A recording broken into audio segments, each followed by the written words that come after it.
I actually went to Hogan one time and said, Hogan, I need some ideas to change my gimmick, do something. I need something to kickstart something. He goes, why? You're the fucking Sarge. I went, well, damn, I'm asking for your advice, please. But they ended about that. So, yeah.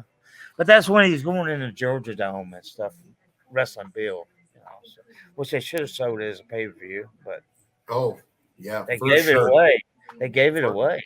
for sure. Unbelievable. You touched earlier on Bischoff and your relationship with him. How would you characterize that overall? Overall, I've seen him since, and he's wished me all the best luck in the world, and I wish him the best too. I know he's involved in a lot of things.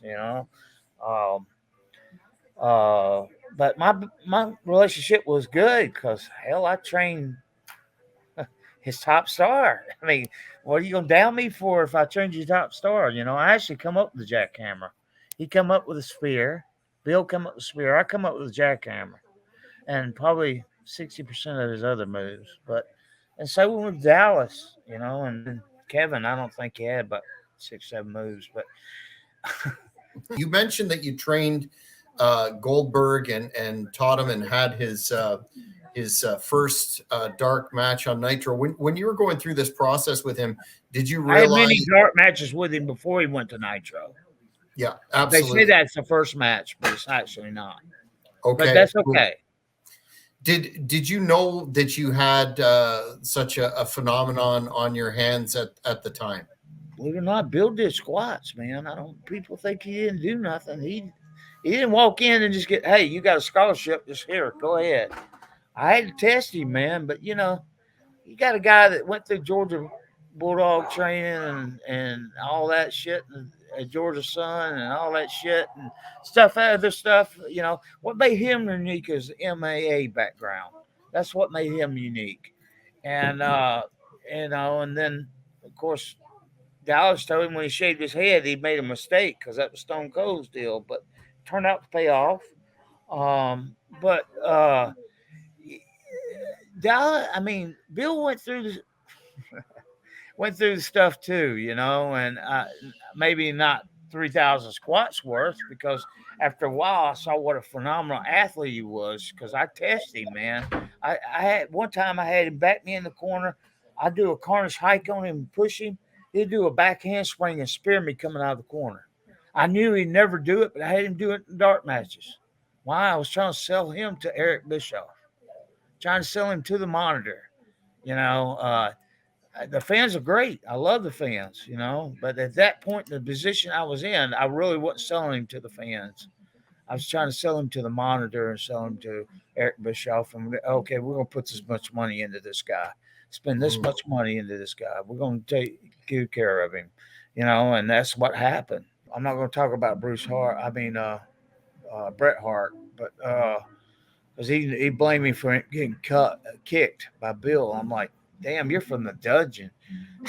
This guy's 289 pounds, getting the biggest push that anybody ever got over Hulk Hogan because nobody's done that damn fire and brimstone and all that bullshit. I don't say bullshit, but That's eh, fine. you don't know to get your hand up. That's your fault, man.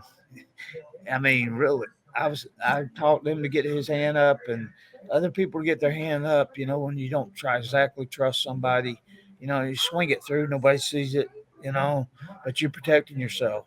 So Brett blamed you for that career-ending For kick. I that never heard that career ending before. kick, yes, he did. And he's Wow. done it openly on every podcast you can mention. I'm sorry I even mention it here, but because it's neither here or there because he still wrestled after that. And I think when he got him in the figure four on the post, you remember that? Yep. I think he hit his head on the concrete. If you look at it closely, he hit his head on the concrete before the kick. So I think he was already concussed before he got kicked. So that maybe that's the reason he got his hand up. But uh, Mhm. but I don't blame Brett. I mean, sat at home and made millions of dollars. So which a bunch of them did. I'll tell you a funny story. Uh, one time they showed the Giant Big Show, whatever. I trained him. Anyway, he slammed choke slammed Bill Goldberg, and they went off the air. What they didn't see was Bill set up, run and spear him, and then jackhammer him. So the next day, I had to call Bill. Bill, you got to talk to my son, you know. And he talked to my son, told him he's cool, he was all right, didn't get hurt, whatever. And then Canuck Place up in Vancouver, Canucks hockey team used to sponsor a deal with. Well, I think they still do. Sponsor a house for people who got cancer, kids, and all that stuff. And I had went up there one time and I saw him and met him, and he's a huge Bill Goldberg fan. So the next time I went up, I loaded everything. I had a second suitcase, had all gimmicks in it, man. T-shirts, bandanas, I mean everything, a little fake belt or whatever. And I got him dressed up all, and then I called Bill, and Bill talked to him. He had the big smile on his face, and the next time we went, he had passed away.